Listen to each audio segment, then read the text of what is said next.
Okay so सी सो सी हम लोग कल paramagnetic materials and diamagnetic materials देखे थे। Today we are starting with ferromagnetic materials. So ferromagnetic materials कौन से होते हैं सर? ये वो मटेरियल्स हैं जिनमें ओके जनरली डोमेन्स प्रेजेंट रहते हैं। डोमेन्स मतलब there will be a group of atoms surrounded by sea of electrons. तो हमें पता है जहां पे भी मूविंग चार्जेस होते हैं वहां पे मैग्नेटिक फील्ड रहता ही है। तो ऐसे मटेरियल्स जिनमें मूविंग इलेक्ट्रॉन्स हैं, सी ऑफ इलेक्ट्रॉन्स हैं, तो यहाँ पे एक एक ग्रुप को हम लोग एक एक डोमेन बोलते हैं। तो ये सारे डोमेन्स जो हैं in the absence of external magnetic field randomly arrange होके रहते हैं।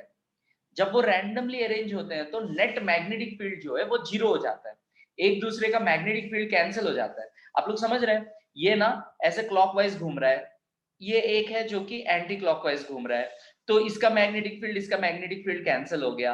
उस तरह से नेट मैग्नेटिक फील्ड जो है रैंडमली जब अरेंज्ड रहते हैं डोमेन्स तो कैंसिल हो जाता है। लेकिन जैसे ही तुम एक एक्सटर्नल मैग्नेटिक फील्ड को ले आते हो सारे डोमेन्स एक ही डायरेक्शन में अरेंज हो जाते हैं, तो इन सब का मैग्नेटिक फील्ड ऐड हो जाता है और वो मैग्नेटिक कैरेक्टर शो करने लगते हैं।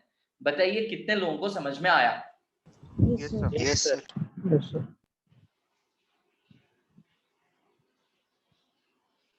पक्का? जो रिपीट करने के लिए बोले थे समझ में आया बेटा? यस सर, समझ में आ गया।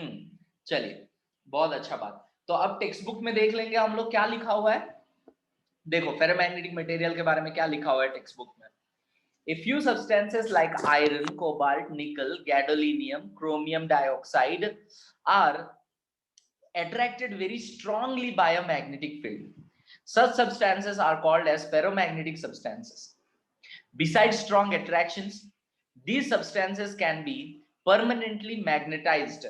अब आप लोग ध्यान दीजिए, हम लोग अपने बचपन में स्कूल लेवल में बहुत बार साइंस एक्सपेरिमेंट्स में हम लोगों ने क्या ये किया है, साइंस एग्जीबिशन में एक आयरन, सॉफ्ट आयरन का एक नेल या रॉड कुछ लेके इसके चारों तरफ हम लोगों ने वायर को वूंड किया था और उसके बाद हम लोगों ने इसके थ्रू करंट को पास किया था। तो हम लोगों ने देखा कि ये एक मैग्नेट के जैसा बिहेव करता है। देखे है कि नहीं? Yes sir. जिसको कि हम लोग इलेक्ट्रोमैग्नेट बोलते थे, राइट? तो ये इलेक्ट्रिसिटी इस रॉड के थ्रू जब आप पास करते हैं तो ये रॉड में जितने भी डोमेन्स है ना ये सब ऐसे अलाइन हो जाते हैं। सोचो तुम ये इलेक्ट्रिसिटी उस रॉड के थ्रू एक 10-15 दिन 20 दिन तुम पास करवा रहे थे, फ्लो करवा रहे थे। उसके बाद जब तुम करंट पास भी नहीं करोगे ना, ये तुम्हारा रॉड जो है ये मैग्नेटिक बिहेवियर शो करेगा कुछ दिन तक। क्यों? क्योंकि इनके सारे डोमेन्स जो है ना वो रीअलाइन हो चुके हैं, तो उनको वापस रैंडमली अरेंज होने में टाइम लगेगा। तो जब तक वो वैसे अरेंजमेंट में रहेंगे तब तक वो मैग्नेट के जैसा बिहेव कर सकते हैं। कितने लोग जो है इस चीज को एक्सपेरिमेंटली इससे पहले एक्सपीरियंस किए हैं? Yes sir. हर कोई करना चाहिए। अरे ये ऐसा चीज है, तो ये छोटे छोटे एक्सपेरिमेंट घर में बैठ के ऐसे ही टाइम पास नहीं होता है तो लोग करते रहते हैं। तो हम लोग बचपन में बहुत किए हैं सर ये सब। ओके, घर में जो एक नेल रहता है, कील, आयरन नेल स्पेशली, उसको ले लेते थे। घर में एक बेकार में पड़ा हुआ वायर अगर कुछ होता था उस वायर को लेते थे और अच्छे से उस वायर को ये पूरा रॉड में हम लोग उसको बहुत अच्छे से नजदीक नजदीक नजदीक नजदीक करके हम लोग इसको ऊंड करते थे। और एक बैटरी आता था, बड़ा वाला मोटा बैटरी एक आता था। ओके, अगर आप लोग वो छोटा सा बैटरी लेंगे तो उतना ज्यादा करंट फ्लो नहीं करेगा उसमें। एक मोटा बैटरी हम लोग लेते थे और उसको कनेक्ट कर देते इन दोनों साइड से, और उसके बाद एक पेपर लेते थे और पेपर में कुछ कुछ कुछ कुछ डस्ट पार्टिकल्स डाल देते थे और इसके नीचे इसको रख के हम लोग इसको डांस करवाते थे।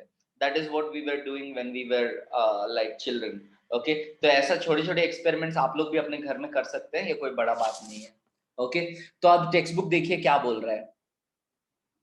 In solid state, the metal ions of ferromagnetic substances are grouped together into small regions called as domains. ये पहले ही बता दिया था मैं.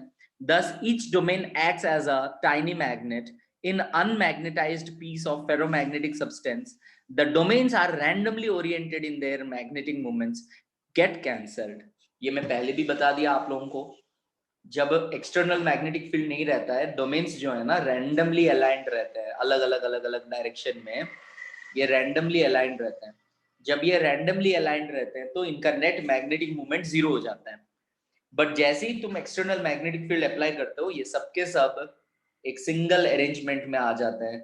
तो सारे के सारे डोमेन्स का मैग्नेटिक फील्ड ऐड हो जाता है और हम लोगों को नेट मैग्नेटिक फील्ड मिल जाता है. क्या ये समझ गए आप लोग? Yes sir. Yes sir. चलिए, बहुत अच्छा बात है. नेक्स्ट एंटी फेरोमैग्नेटिक सब्सटेंस देखेंगे. एंटी फेरोमैग्नेटिक,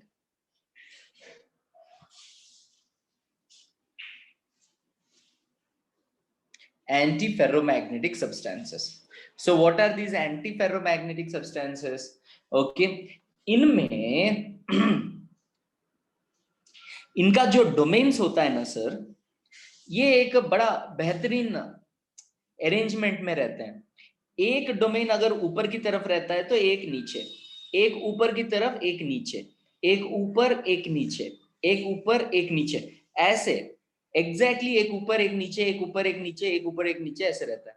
जब एक्सटर्नल मैग्नेटिक फील्ड लाता हूं मैं, जो ऊपर था वो नीचे हो जाता है, जो नीचे है वो ऊपर, ऊपर नीचे, नीचे ऊपर. तो एग्जैक्टली क्या हो जाएगा? कैंसिल हो जाएगा. तो नेट मैग्नेटिक मूवमेंट जो है एंटी फेरोमैग्नेटिक सब्सटेंसेस में 0. That means they can not be magnetised in the presence of external magnetic field because they will cancel each others magnetic movements. क्या ये बात समझ में आ रहा है? हमारे फेरोमैग्नेटिक सब्सटेंसेस में अलाइनमेंट जो था रैंडम था, तो एक्सटर्नल मैग्नेटिक फील्ड में लाते ही सब सेम डायरेक्शन में आ गए. लेकिन एंटी फेरोमैग्नेटिक सब्सटेंस में सारे डोमेन्स जो हैं वो exactly parallel anti parallel, parallel anti parallel, parallel anti parallel रहता है. जैसे ही मैग्नेटिक फील्ड लाओगे anti parallel parallel, anti parallel parallel, anti parallel parallel अगर हो जाता है तो नेट मैग्नेटिक फील्ड वहां पे कितना हो जाता है? 0 हो जाता है, बिकॉज एक दूसरे को वो कैंसिल कर देते हैं. क्या ये बात समझ में आया? Yes sir. सबको? Yes, sir. Yes sir. Yes sir. Okay, बहुत अच्छा बात. नाउ वंस हम लोग समझ गए एंटी फेरोमैग्नेटिक सब्सटेंसेस, तो अगर किसी ने पूछा can we ever make a anti ferromagnetic substance magnetic, then the answer is no, they can never be magnetic in nature. Okay, और एग्जांपल याद रखोगे क्या? Manganese monoxide, that is MnO, manganese oxide MnO. अब मेरा last type है जिसे हम लोग बोलते हैं फेर्रीमैग्नेटिक सब्सटेंसेस. क्या बोलते हैं हम लोग इसको? फेर्रीमैग्नेटिक सब्सटेंसेस या ferrimagnetism. Okay, ferrimagnetic substances. Okay, what are ferrimagnetic substances? तो फेर्रीमैग्नेटिक सब्सटेंसेस बोलने से इनमें अरेंजमेंट कैसे रहता है? डोमेन्स, इनमें डोमेन्स का अरेंजमेंट कैसे रहता है देखते हैं. तो इसमें क्या होता है, कुछ डोमेन्स ऐसे ऊपर की तरफ रैंडमली अरेंज्ड होता है, मींस यहाँ पे कुछ फिक्स्ड नहीं है. कुछ 2-3 हो गया पैरेलल, एक एंटी पैरेलल, फिर एक पैरेलल, 3 एंटी पैरेलल, फिर एक पैरेलल, 2 एंटी पैरेलल, ऐसे ऐसे रहता है. तो ये तुम जब एक्सटर्नल मैग्नेटिक फील्ड देते हो, ये जरा सा मैग्नेटाइज होते हैं, कम, बट बहुत कम होते हैं. देखो, ferrimagnetism is observed when the magnetic movements of the domains in the substance are aligned in parallel and anti-parallel direction in unequal numbers. मतलब यहाँ 2 है, इसको 1 कैंसिल कर रहा है, यहाँ पे 1 है, इसको 1 कैंसिल, यहाँ पे 3 हो गया, यहाँ पे 1 है, इसके लिए 2 है. तो parallel and anti parallel, number of parallel and number of anti parallel जो है नॉन इक्वल या अनइक्वल नंबर्स में रहेंगे, तो उसको हम लोग बोलेंगे फेरीमैग्नेटिक सब्सटेंसेस. अगर डोमेन्स में number of parallel and anti parallel अगर इक्वल रहते हैं तो उसे हम लोग बोलते हैं एंटी फेरोमैग्नेटिक। और अगर parallel and anti parallel unequal रहते हैं, ओके, उसे हम लोग बोलते हैं फेरी मैग्नेटिक सब्सटेंसेस। कोई problem? No, sir. No, sir. Now याद रखोगे तुम लोग, they are weakly attracted by external magnetic field as compared to ferromagnetic. Ferromagnetic का बहुत ही स्ट्रॉन्ग अट्रैक्शन होता है मैग्नेट के तरफ, और तुम्हारा फेरी मैग्नेटिक मटेरियल्स का कम रहता है। फेरी मैग्नेटिक का वीक अट्रैक्शन रहता है, ओके, फेरोमैग्नेटिक के कंपेयर में, ओके। और इसका एग्जांपल्स याद रखेंगे, बहुत ही ज्यादा इंपॉर्टेंट है। सबसे पहला है Fe3O4, जिसको हम लोग मैग्नेटाइट भी बोल सकते हैं। This is a ore of iron, magnetite, this is an ore of iron. Next, ferrites, that is magnesium ferrite, Mg, Fe2O4, okay, zinc ferrite, zinc Fe2O4, etc. These are the examples of your फेरीमैग्नेटिज्म या फेरीमैग्नेटिक substances. समझ में आया sir सबको? Yes, sir. Sir. Yes, sir. चलिए, next हम लोग जो देखेंगे वो है हमारा सेमीकंडक्टर्स, ओके। ध्रुव पूछ रहा है सर इसमें इलेक्ट्रिकल डाइपोल मोमेंट भी लगेगा क्या? इलेक्ट्रिकल डाइपोल मोमेंट तभी जाके रहता है जब चार्ज सेपरेशन रहता है, डेल्टा पॉजिटिव डेल्टा नेगेटिव। मुझे लगता है अभी आप लोग फिजिक्स में पढ़ना स्टार्ट कर दिए होंगे। Electric Yes, field sir. Due to an electrical dipole start हो गया है क्या? Yes, sir. हाँ सर। Sir. तो K into p by r cube कर चुके Yes. हैं आप लोग? हाँ सर, कर चुके Yes, हैं। sir. Along the axis, perpendicular to the axis, for हाँ infinitely सर। charged line, सबके लिए आप लोग कैलकुलेट करेंगे तो वहां पे चार्ज सेपरेशन रहने से, तो यहाँ पे मटेरियल पे डिपेंड करता है। वहां पे चार्ज सेपरेशन अगर रहेगा तो इलेक्ट्रिकल डाइपोल मोमेंट रहेगा, चार्ज सेपरेशन नहीं रहेगा तो इलेक्ट्रिकल डाइपोल मोमेंट नहीं रहेगा। ठीक है,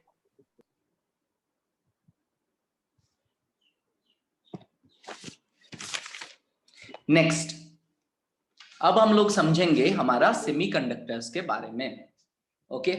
तो मैंने पहले ही आप लोगों को बताया था, सेमीकंडक्टर्स जो होते हैं ये वो मटेरियल्स होते हैं जिसमें कंडक्शन जो है, सेमीकंडक्टर्स वो मटेरियल्स होते हैं जिसमें कंडक्शन जो है अंडर स्पेसिफिक कंडीशंस होता है। मैंने क्या बताया सर, हमारे पास एक रहता है वैलेंस बैंड और हमारे पास एक रहता है conduction band.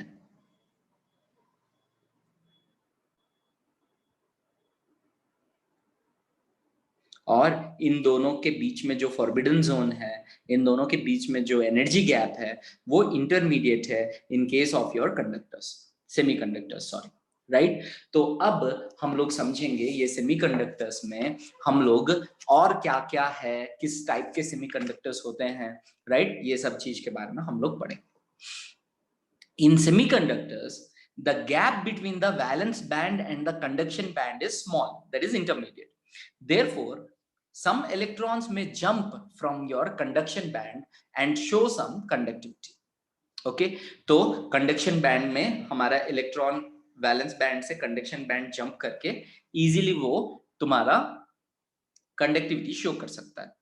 Electrical conductivity of semiconductors increases with the rise in temperature. आप लोग खुद बताइए मुझे, टेम्परेचर को इंक्रीज करूंगा तो इलेक्ट्रॉन्स का एनर्जी इंक्रीज होगा, इलेक्ट्रॉन का एनर्जी इंक्रीज होगा तो वो इजीली हायर एनर्जी में जंप कर सकते हैं। यस और no? Yes, sir. Yes, yes. Unstable. Now semiconductors में हम लोगों का स्पेशली जो है सिलिकॉन एंड जर्मेनियम अगर मैं ले लेता हूं, they are by default pure semiconductors. इनको हम लोग बोलते हैं इंट्रिंसिक सेमीकंडक्टर्स। मैंने पहले भी बताया था, intrinsic means pure, intrinsic semiconductors means pure semiconductors. इनमें हम लोग बाहर से कोई इंप्यूरिटी डालते नहीं है, इनको हम लोग कोई चेंजेस नहीं करते हैं, तो pure semiconductors are otherwise called as intrinsic semiconductors. You can write write it in your notebooks, isn't it? Intrinsic semiconductors, these are pure semiconductors. Okay, these are pure semiconductors which are otherwise called as intrinsic semiconductors. Now generally हम लोग क्या करते हैं, एक semiconductor का conductivity को increase करने के लिए उसमें हम लोग इंप्योरिटीज ऐड करते हैं. Okay, in order to increase the conductivity of a semiconductor we add impurities. Okay, this process of adding impurities into a intrinsic semiconductor is called as nothing but your doping. Is called as what? Doping. Okay, so what is doping, sir? The process of adding a suitable impurity, the process of adding a suitable impurity to intrinsic semiconductors is called as nothing but doping. The process of adding suitable impurity into pure semiconductors, okay, intrinsic semiconductors, to increase their conductivity is called as nothing but doping. क्या ये बात समझ में आ रहा है? Yes, sir. Okay sir, doping का meaning तो समझ में आया, बोलो सुबह. सर क्या ये वही डोपिंग है जो एथलीट्स यूज करते हैं? नहीं, वो अलग है, ये अलग है. बट अगर हम लोग क्या बोलते हैं उसको, इंग्लिश में मीनिंग वाइज समझने की कोशिश करेंगे तो हाँ सेम है, लेकिन इन रियलिटी थोड़ा अलग है. तो जो हमारे एथलीट्स यूज करते हैं, they take a particular type of drug due to which उनका जो कॉन्सेंट्रेशन एंड अदर थिंग्स जो है वो काफी ज्यादा बढ़ जाता है, एनर्जी लेवल्स काफी ज्यादा बढ़ जाते हैं, जिसकी वजह से वो बहुत अच्छा खेलना स्टार्ट कर देते हैं वहां पे ना. उसी तरह से मतलब अगर हम लोग लिटरेचर वाइज मीनिंग देखेंगे then it is same, but meaning is little different over here. Let us see. Okay, यहां पे देखिए, अब हम लोग समझेंगे डोपिंग कैसे किया जाता है. ओके, से फॉर एग्जांपल, ध्यान से देखिएगा आप लोग. से फॉर एग्जांपल मेरे पास सिलिकॉन एटम है, तो silicon being a 14th group element, इनके पास कितने वैलेंस इलेक्ट्रॉन्स होते हैं? 4. यस और नो?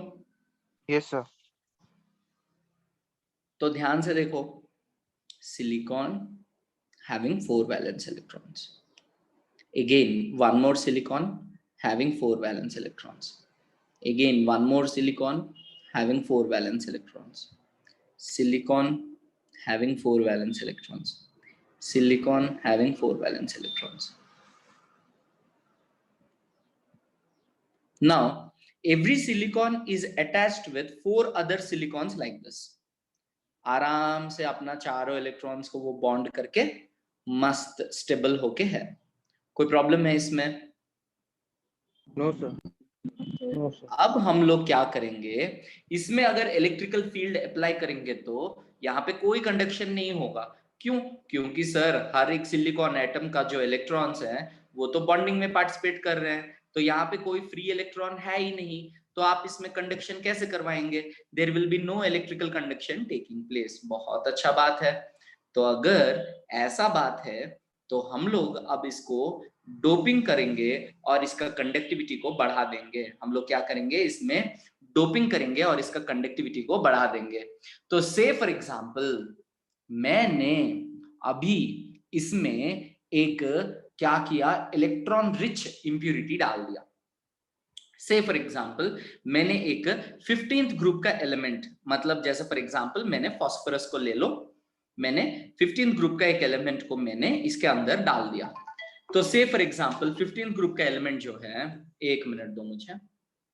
हेलो,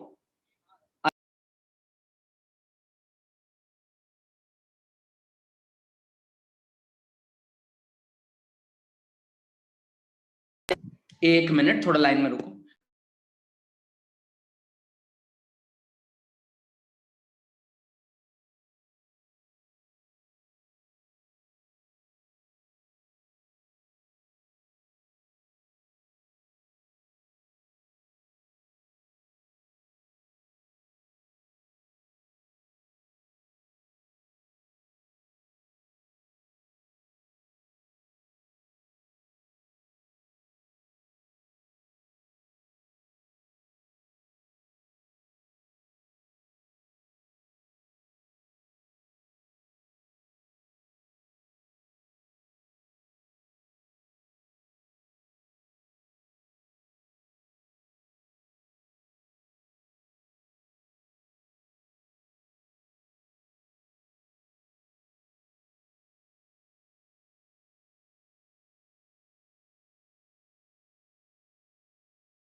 नाउ से फॉर एग्जांपल इसमें हम लोग क्या करेंगे सर, हम लोग ना एक पी ब्लॉक एलिमेंट को इसके अंदर डोपिंग करेंगे। डोपिंग मतलब क्या बोला मैंने, एडिंग इंप्यूरिटीज। तो हमें पता है एक सॉलिड में जो एलिमेंट प्रेजेंट है उसके अलावा कोई भी एलिमेंट डालने से उसको इंप्यूरिटी बोलते हैं। तो बाहर से मैंने फास्फोरस डाला। अब सोचो एक जगह पे मैं ये फास्फोरस को डालता हूं, देखो यहाँ पे मैंने अभी क्या किया, फास्फोरस को इंट्रोड्यूस कर दिया। तो देखिए क्या होगा, हर एक सिलिकॉन जो है 4 सिलिकॉन के साथ अटैच था। अब उसी के बीचों बीच मैंने अगर फास्फोरस को इंट्रोड्यूस कर दिया तो क्या होगा, देखो अब ये फास्फोरस क्या करेगा, फास्फोरस के पास कितने वैलेंस इलेक्ट्रॉन्स हैं, 5। तो 4 फास्फोरस के इलेक्ट्रॉन्स सिलिकॉन के साथ बॉन्डिंग करेगा, करने के बाद एक इलेक्ट्रॉन जो है वो बच जाएगा। बचेगा कि नहीं, ध्यान से देख के बताओ मुझे। Yes, sir.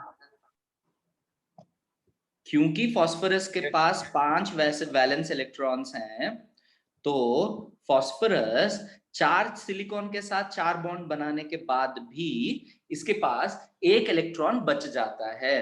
क्या आप Yes, लोग sir. एग्री करते हो इस बात से? Yes, sir. Yes, sir.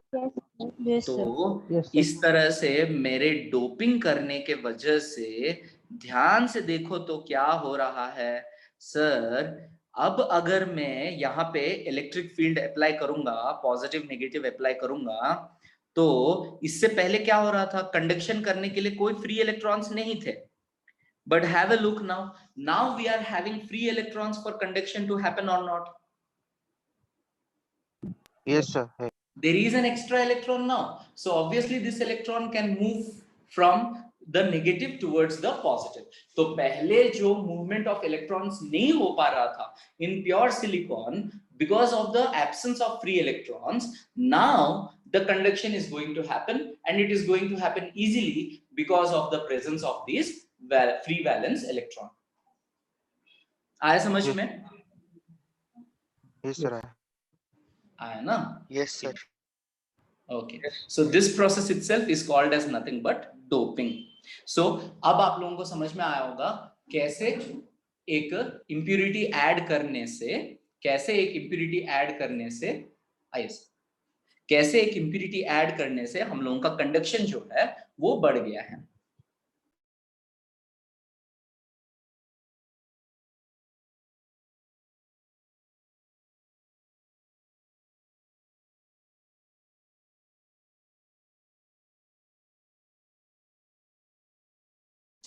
Okay, so in the same way यहां पे हम लोगों ने क्या किया, एक 14th ग्रुप एलिमेंट को we added a 15th group element and then we tried to increase the conductivity.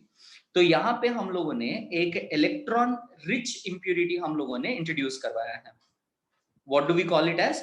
Electron rich impurity. Do you understand this? Yes, sir.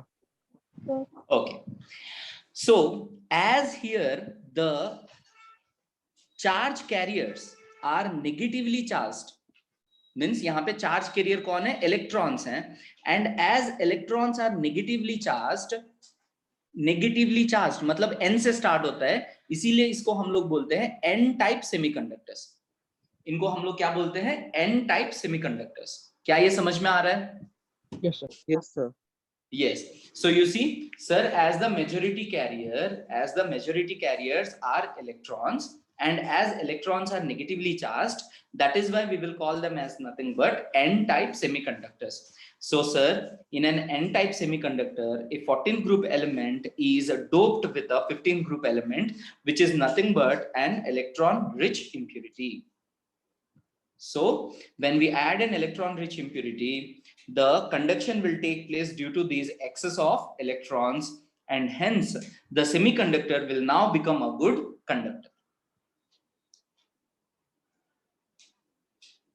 Yes, sir. Yes, तो सबको समझ में आया? Yes, sir. Yes, sir. Yes, sir.